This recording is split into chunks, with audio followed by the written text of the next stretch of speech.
Now it's time for the last word with Lawrence O'Donnell. Hey, Lawrence. Hey, Jen. It seems like every Tuesday's election night now. We have big news from Miami tonight. Democratic win there for the mayor. Huge. That's the first time in 30 years, I believe. The control room will correct me if I'm wrong about that. 28 years, first time in 28 years that we get a Democratic mayor elected in Miami, running against a Trump-endorsed candidate. Huge news. And if you watch these local elections, which you watch closely and I watch closely, it does tell you so much about there being an appetite for change, for something different from Trump. And these candidates are all different. It's exciting and hopefully energizing for people. And there's an election tonight for a state legislative seat in Georgia, which looks like a very dramatic turnaround for Democrats there. It was an easy win for Republicans a year ago. So we'll get better numbers on that later. But it looks like another one of these good election, in fact, way beyond good election nights for Democrats tonight. It's all exciting to watch. And, I think fortunately the election music hopefully won't give people the trauma it did a year ago at this time. It's good music this year for Democrats. Yeah, no question about it. Right. Thanks, Jen. Thanks, Lawrence. Thank you. We have to study it. That's what the most incompetent and unqualified defense secretary in history told Senator Chuck Schumer today in a private meeting where Senator Schumer demanded that Pete Hegseth and Donald Trump release the video of the second deadly missile attack that struck the wreckage of a small boat off the coast of Venezuela that killed 2 people clinging to the wreckage of that boat. Pete Hegseth didn't have to study it when he released the first video of that same attack. The video that shows the first missile hitting that very small boat and killing 9 of the 11 people on that boat. Pete Hegseth wanted you to see those 9 people killed. He wanted you to see that first missile. There's something about that second missile he doesn't want you to see. Pete Hegseth didn't have to study any of the deadly videos he and Donald Trump have released showing them, with no legal authority whatsoever, executing people on small boats thousands of miles from the United States in the Pacific Ocean and in the Caribbean. Donald Trump and Pete Hegseth have loved releasing those videos. But now there is one deadly video of one missile that they don't want anyone to see. And today, Donald Trump admitted that he has seen that video. Have you watched the video? He was stopping. I watched everything, yeah. I watch everything. I see a lot of things. And do you believe that that second strike was necessary? Well, it looked like they were trying to turn back over the boat, but I don't get involved in that. That's up to them. The admiral that did that is a highly respected, as you know, a highly respected man. The last time Donald Trump was asked about the video, he said he knew nothing about it. Now he's admitting he has seen it. And when Donald Trump says it's not pretty, you can imagine how horrific it is. If Pete Hegseth and Donald Trump thought it would help them to release that video, they would have released it already. Last week on this program, Senator Mark Warner told us he believed the 2 men were incapacitated when the second missile came to kill them. He has seen the video. Today, Senator Warner said this.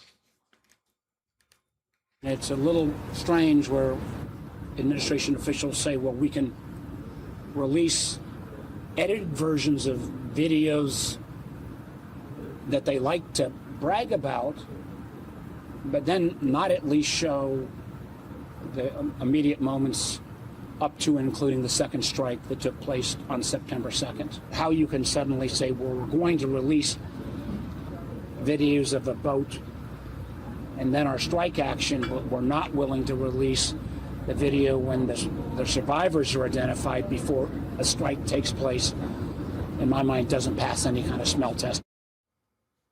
And now Republican Senator Rand Paul is correctly identifying everything that is wrong with these attacks. I think if people were to see the images of people clinging to the wreckage, there would not be much sympathy for Secretary Hegseth. To order the killing of people who are shipwrecked is clearly illegal according to military justice, according to our own military laws. And even deeper than that, there is a question of, are unarmed people that are smugglers part of a war? Are we in the middle of a war with unarmed people? Why don't they present evidence that they're in arms? Why don't they present evidence that these boats are even coming to the United States? These are small motorboats, often 2,000 miles from our shore. If they have drugs, which hasn't been proven, if they have drugs, they're probably taking it to neighboring islands. So this is a crazy thing that we've never done before. And to make a crime into war is to stretch credulity to the point that I think a lot of common sense people don't buy it. We have been raising all of those issues here on this program, and as of tonight, there is absolutely no publicly available evidence that any one of these very small boats was actually carrying drugs. As of tonight, there is absolutely no publicly available evidence that any of these small boats were headed to the United States. And as of tonight, there is ample evidence that none of these small boats powered by outboard motors could have reached the United States or survived a single storm that they might encounter on the way. These are not ocean-going vessels. These are the kinds of boats you see being used for fishing or water skiing very close to shore or on totally calm lakes. These are among the smallest boats ever attacked by the American military or any military anywhere in the world. These boats are too small to carry even a ton of cargo, and Donald Trump pardoned a drug trafficker who was responsible for delivering over 400 tons of cocaine into the United States and got convicted for it. There is nothing more Donald Trump could do to prove that he absolutely does not care about drug trafficking. He doesn't really care about it. Nothing more he could do to prove that than pardoning the biggest drug dealers in history, which he has done. Today, Donald Trump proudly proclaimed that he doesn't know anything about a drug dealer he pardoned or the criminal case against that drug dealer that was proven to the satisfaction of an American jury. You pardoned former Honduran President Juan Orlando Hernandez and let him out of prison, even though he was convicted in a massive international drug trafficking scheme. How is that zero tolerance on drug trafficking? Well, I don't know him, and I know very little about him, other than people said it was like a Obama-Biden type setup where he was set up. He was the president of the country. The country deals in drugs like probably you could say that about every country. And because he was the president, they gave him like 45 years in prison. And there are many people fighting for Honduras, very good people that I know. And they think he was treated horribly, and they asked me to do it, and I said, I'll do it. Do you think that could send the wrong message to drug dealers? No, I don't think so.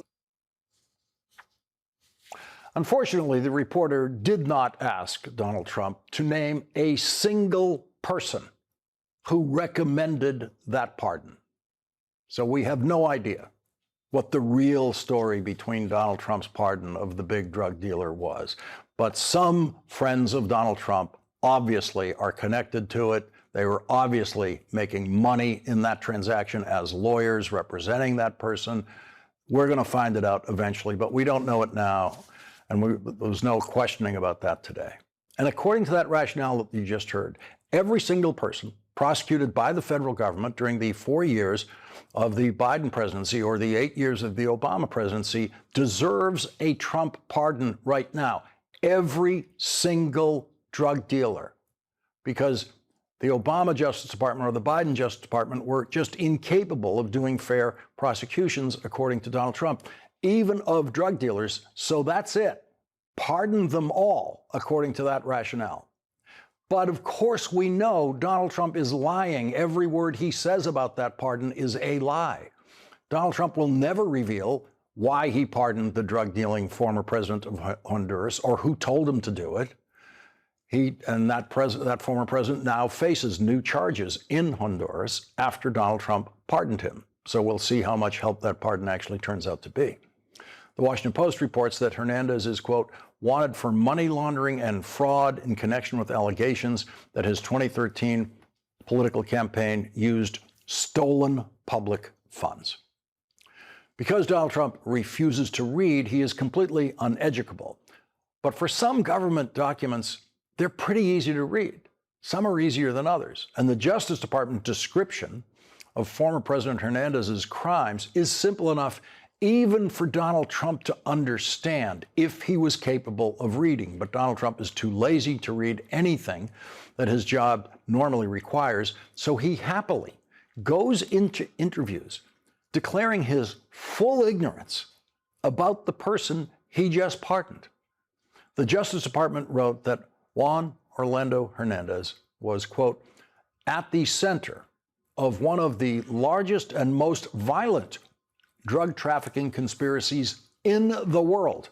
During his political career, Hernandez abused his powerful positions and authority in Honduras to facilitate the importation of over 400 tons of cocaine into the United States. Hernandez's co-conspirators were armed with machine guns and destructive devices, including AK-47s, AR-15s, and grenade launchers, which they used to protect their massive cocaine loads as they transited across Honduras on their way to the United States, protect the money they made from the eventual sale of this cocaine, and guard their drug trafficking territory from rivals. Hernandez received millions of dollars of drug money from some of the largest and most violent drug trafficking organizations in Honduras, Mexico, and elsewhere, and used those bribes to fuel his rise in Honduran politics. In turn, as Hernandez rose to power in Honduras, he provided increased support and protection for his co-conspirators, allowing them to move mountains of cocaine, commit acts of violence and murder, and help turn Honduras into one of the most dangerous countries in the world. That's right. Much more dangerous than Venezuela, the country Donald Trump continues to pretend to be thinking about invading. He threw that nonsense around again today in that interview, and he will never invade Venezuela. That is just classic Trump distraction bait on a day when another federal judge cleared the way for more of the Epstein files to be released. Donald Trump and his clownish Secretary of Defense threatened an investigation of our next guest because he said this. Our laws are clear. You can refuse illegal orders. Yesterday, we learned from reporting in the New York Times that Donald Trump's Attorney General said the same thing in writing in a friend of the court brief to the Supreme Court last year when she was working as a private lawyer. Pam Bondi wrote, military officers are trained not to carry out unlawful orders, and they know they may be held criminally liable if they did carry out such orders. The military would not carry out a patently unlawful order from the president to kill non-military targets. Indeed, service members are required not to do so. And here is video of Pete Hegseth saying the same thing that Senator Mark Kelly said.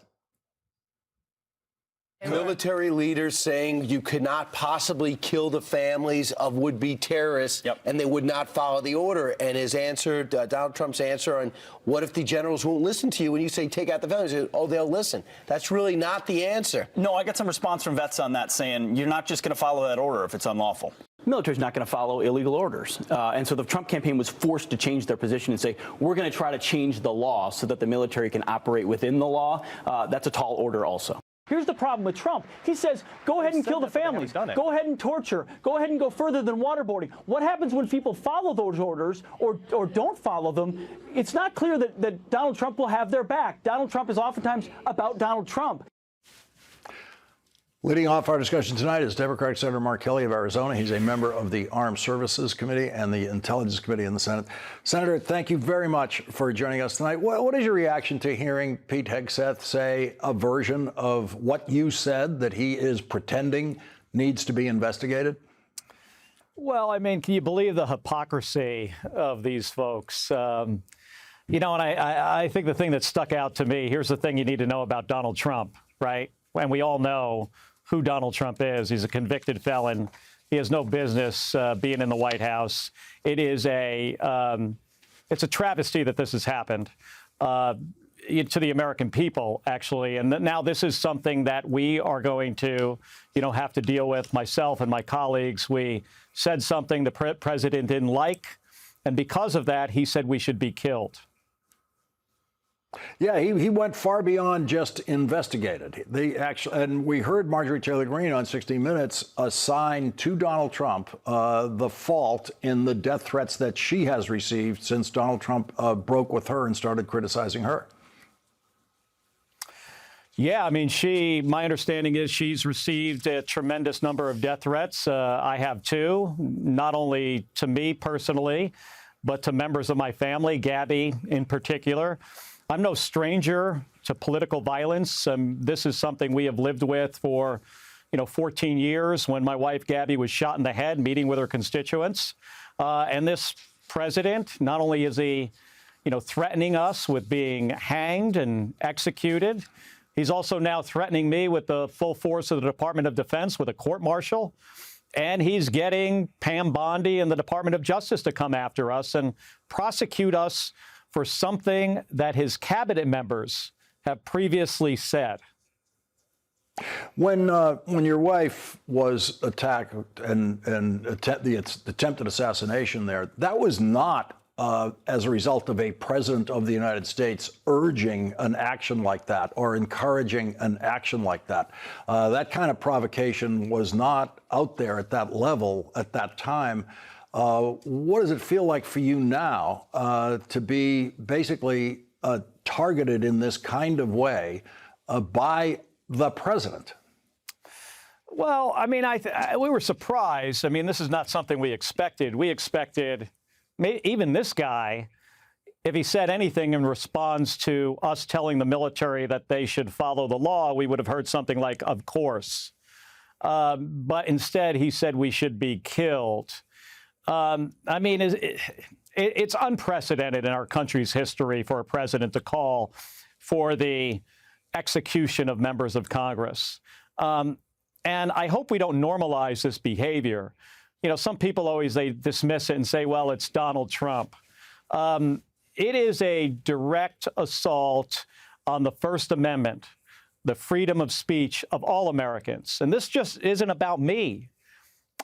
Yeah, he went after me personally, but this is about all of our rights. And it's wrong. But here's the thing, Lawrence. I mean, if this guy thought I was going to back down and be intimidated by him, there is no chance that is going to happen. We have to all, stand up to this president when he does dumb things, when he's doing things and making decisions that are unlawful and not in the interest of the American people. Well, tonight in Pennsylvania, he did say tonight that he thinks it's treasonous if you ask any questions about his health. So that's how far, apparently, his mental health is gone at this point tonight. What do you make of Pete Hegseth now saying there's suddenly one piece of video of Donald Trump and Pete Hegseth killing people at sea? There's just one piece of video that they really have to study before they release it. Yeah, what does that take? 10 minutes? Study it and then, release it. Pete Hegseth was so excited on that first strike and the subsequent ones to, release video for the American people to see what he decided, what he did, what he commanded the U.S. military to do. And of course, we're not surprised. This is a guy who runs around on a stage when talking to admirals and generals and senior enlisted, talking about hunting and killing people and lethality. We've never had a Secretary of Defense like this, somebody that's so fundamentally unqualified for this job. So he wanted to get those videos out there until there was a little bit of a problem. And then when there was a problem, he's off blaming the admiral. He had no responsibility. He was not in the room. He does the opposite thing of what I've ever seen my leadership, people that I worked for, do, whether it was in the military or at NASA, and that is accept some responsibility. He's shirking his responsibility. He's trying to blame others, and he doesn't want the American people to see the results of bad decisions. Are you confident that we will see that video, or at least you and the Armed Services Committee, all of you members of the Armed Services Committee will see that video? Yeah, I think we'll see it. I don't know if it'll be this week or probably next week. I think the chairman and the ranking member do believe that's the right thing for the entire committee to see this. I'm not confident they're going to release it to the American people because they want to keep as much of this under wraps. Because they must realize that the decisions they made and the actions they took were questionable at best. And I mean, this is the kind of example that is used in the manual of war in the Department of Defense as something that is an unlawful order. So they're concerned. They don't want to accept responsibility. But it's our job on the Armed Services Committee to provide, that oversight for the American people. Senator Mark Kelly, thank you very much for starting off our coverage tonight. Thank you for having me on. Thank you. And coming up, Donnie Two Dolls is back. Donald Trump went to Pennsylvania tonight to lie about his tariffs and to tell people that the solution to affordability is to buy less stuff. That's next.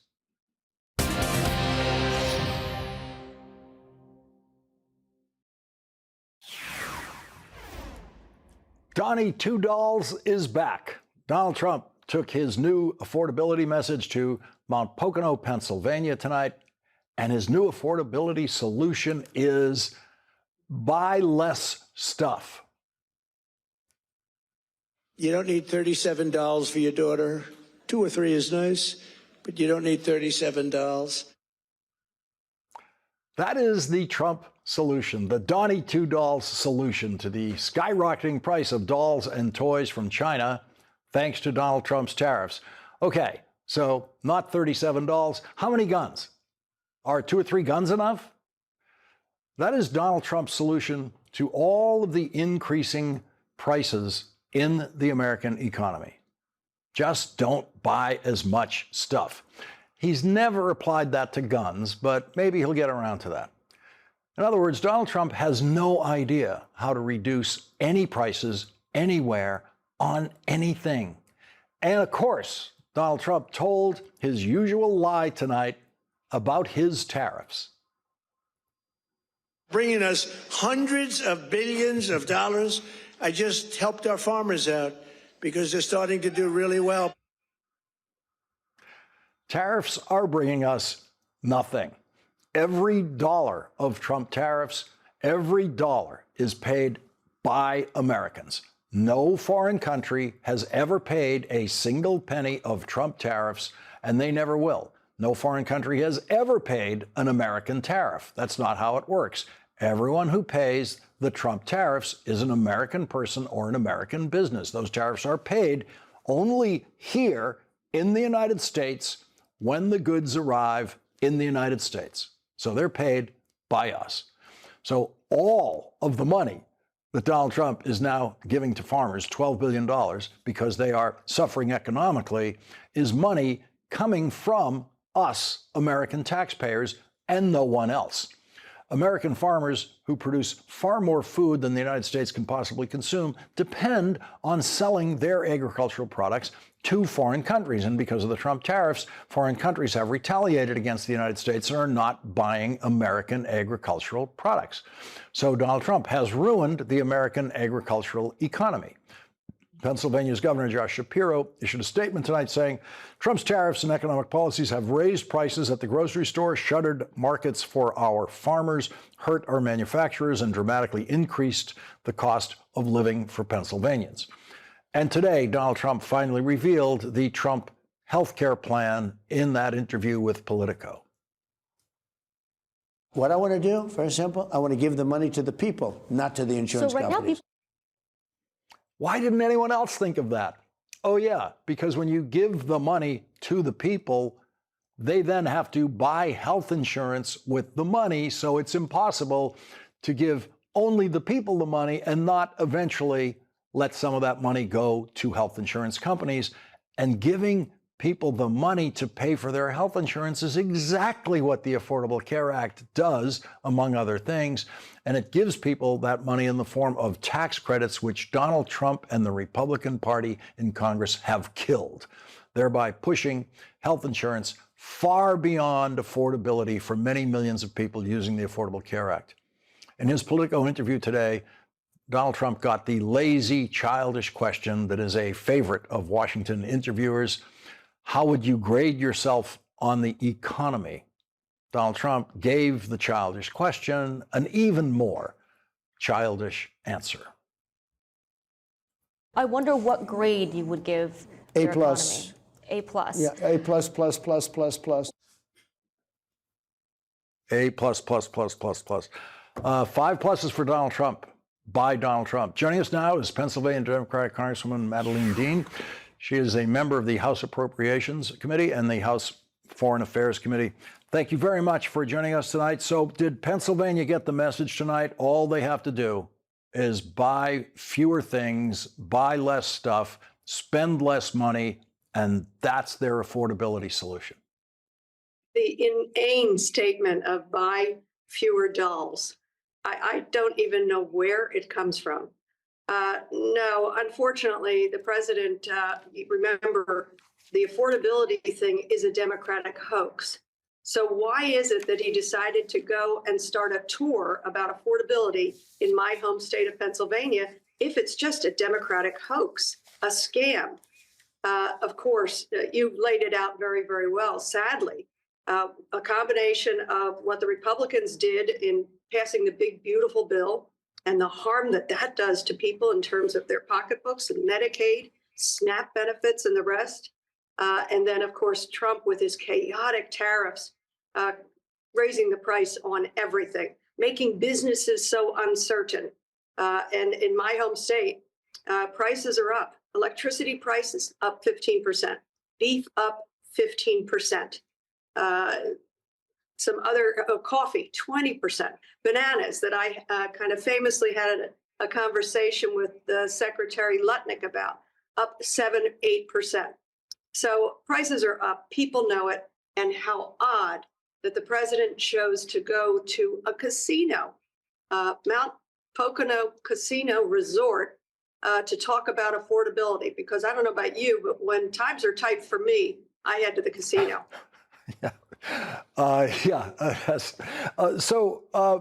If you tried to tell one of your constituents that the solution to their affordability problem is to buy less electricity, that's the solution to the price of electricity in their home going up, just buy less of it, use less electricity at home.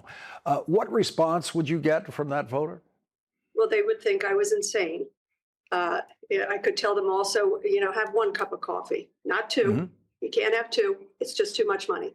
They would think I was insane.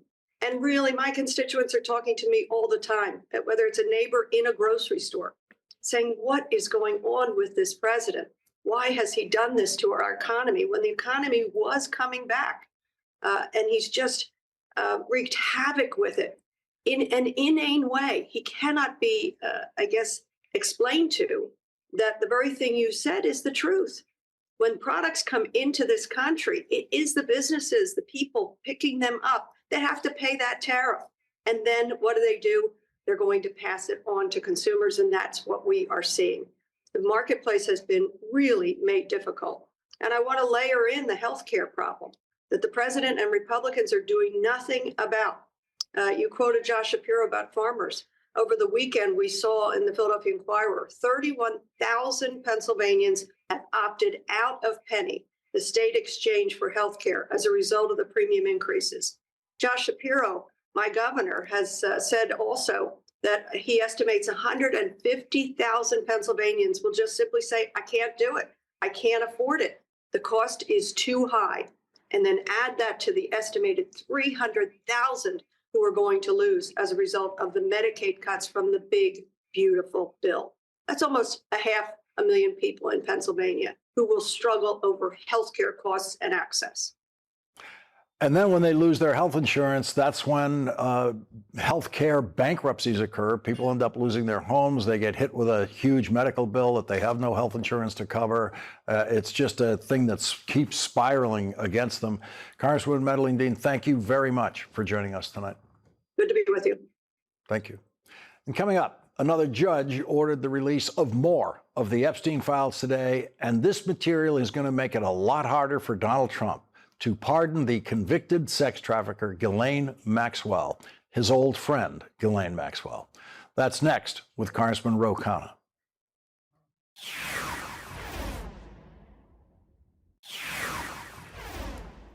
The new law is working, and it's working fast. Today, New York federal judge Paul Engelmeyer issued an opinion and order to release significant portions of the Epstein files that are part of the criminal case against child rapist and sex trafficker Jeffrey Epstein's co-conspirator, Ghislaine Maxwell, who was convicted of sex trafficking in 2021. In the first line of his 24-page ruling today, Judge Engelmeyer cited the Epstein Files Transparency Act signed into law on November 19, 2025. The judge's order unseals grand jury material in the investigation of Ghislaine Maxwell and so-called discovery materials that Ghislaine Maxwell's lawyers obtained from the government's investigation. Donald Trump, who has pardoned some of the biggest drug dealers in American history, has not ruled out a pardon for his old friend, Ghislaine Maxwell, the convicted co-conspirator of Jeffrey Epstein, who was Donald Trump's closest friend for 10 years. Have you ruled out a pardon for Ghislaine Maxwell? I haven't even thought about it. I mean, I haven't thought about it for months. Maybe I haven't thought about it at all. You're just asking me a question. But I don't talk about that. I don't rule it in or out. I don't even think about it. Joining us now is Democratic Congressman Ro Khanna of California. He's a member of the House Oversight Committee, and he got the bill passed that was cited by another judge again today. Congressman Khanna, what is your reaction to the judge's ruling today? Well, I'm pleased on behalf of the survivors, because I'll tell you, when that information comes out, the grand jury information and the discovery information, there is no way that Donald Trump is going to, with a straight face, be able to pardon Ghislaine Maxwell without having the outrage of the country. I mean, Maxwell, from the survivor's description, was involved in the abuse and in the recruiting. I'm also encouraged that they're releasing all of the discovery, and the judge explicitly is overturning the protective order, and the Justice Department asked him to do that, which leads me to believe that we're going to see actually a lot of these files. Yeah, the judge is very, very specific in here and has obviously studied all of the evidence in the case against Ghislaine Maxwell and seems to know exactly what is coming here. As we go forward, what will be the sequence of this order is basically saying to the Justice Department, yes, release all of this material as part of what you're supposed to release according to the law.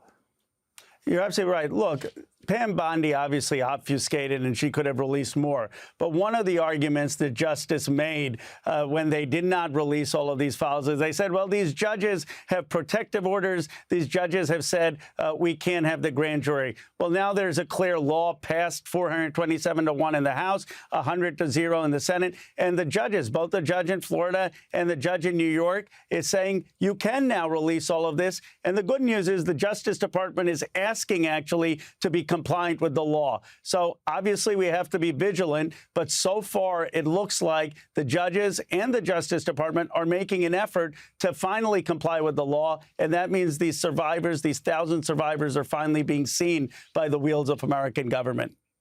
As I study the judge's ruling, he's specifying that they release things that include photographs. He's specifying locations that have relevant evidence, including a kids' camp that Jeffrey Epstein and Ghislaine Maxwell personally visited. We reported that on the show. That was all in the testimony of the case against Ghislaine Maxwell. This is going to make this is in effect going to replay the trial of Ghislaine Maxwell to a national audience with this material released, it seems. Absolutely, plus information that was never made public before. One of the things that always surprised me or took me with a lot of impact is that the survivors would say, we need the photographs, Congressman, we need the photographs out. And I do think we're going to get a lot of the photographs and some of the actual documents on the computers, and that may be chilling as people start to see them.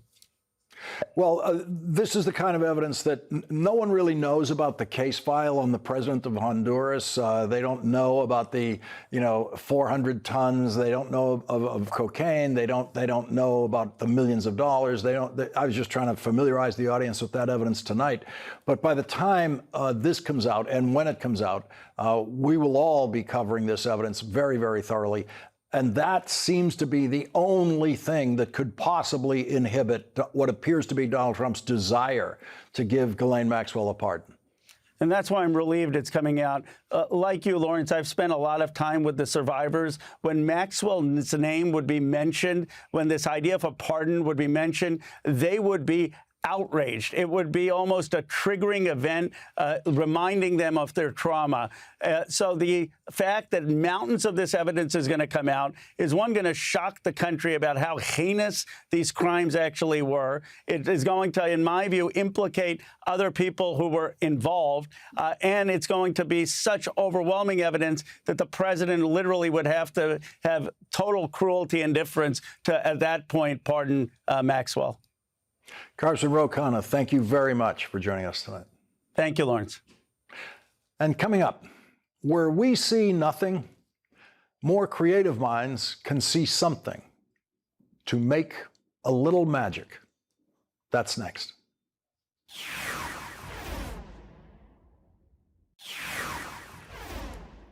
When you have nothing, nothing gets thrown away.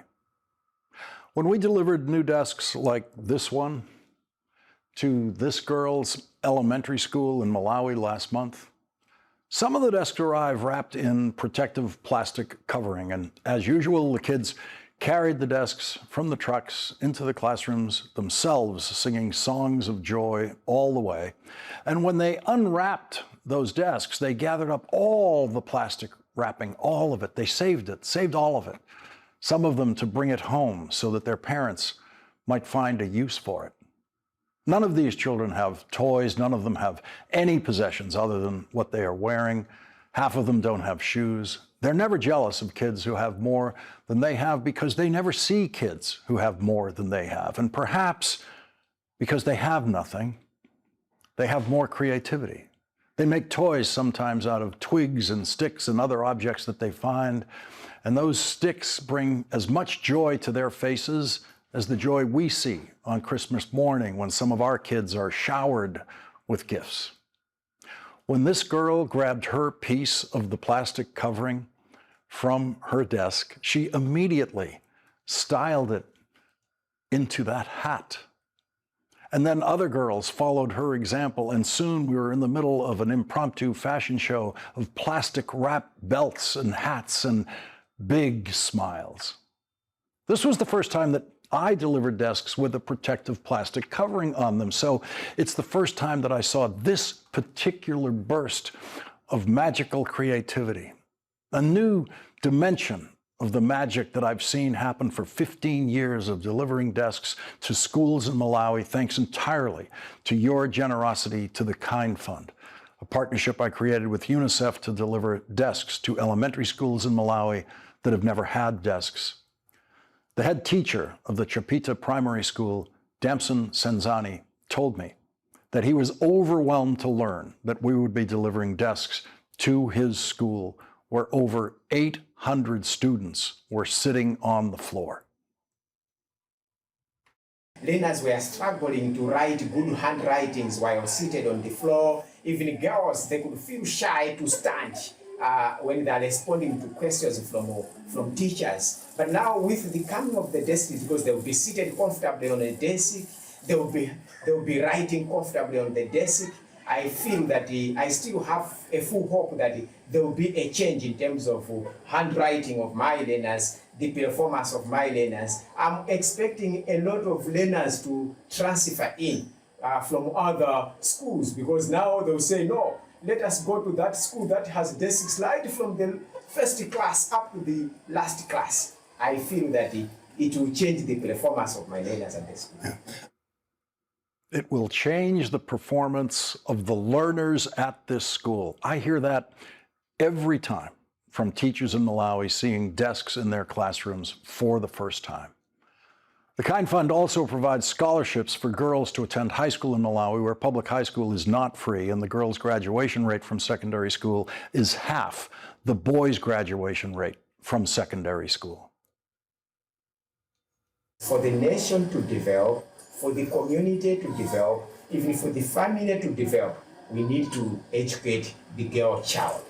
Education improves one's understanding of issues. So when one is educated, the understanding improves. So development got improved. Everything goes high once a girl child has been educated. So when I see a girl child not going to school because of school fees, I feel very sorry. I feel very sorry. There is a saying that says, if you educate a girl child, you educate the nation. If you educate a girl, you educate the nation.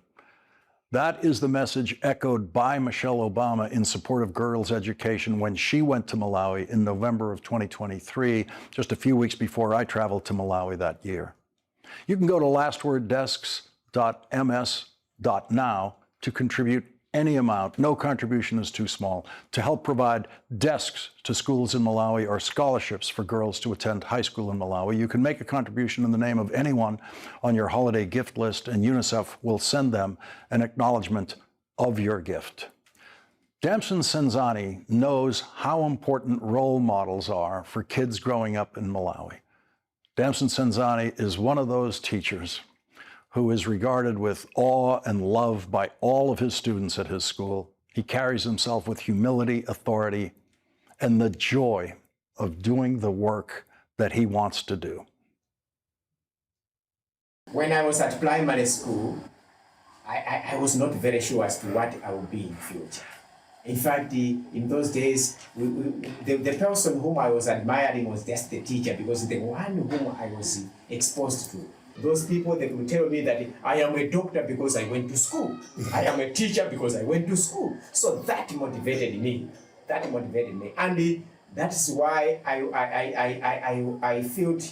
felt like I should be a teacher, so that I should impart that interest in the learner under my class, that he, she should have that feeling to say, when I got educated, I should be like that one.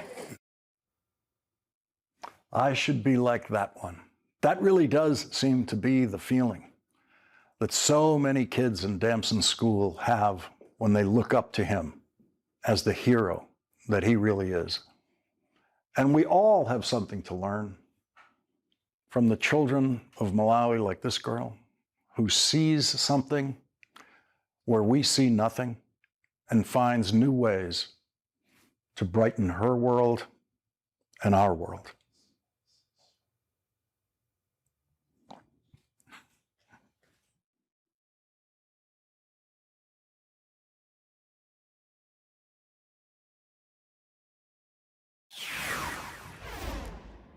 Damson Senzani gets tonight's last word.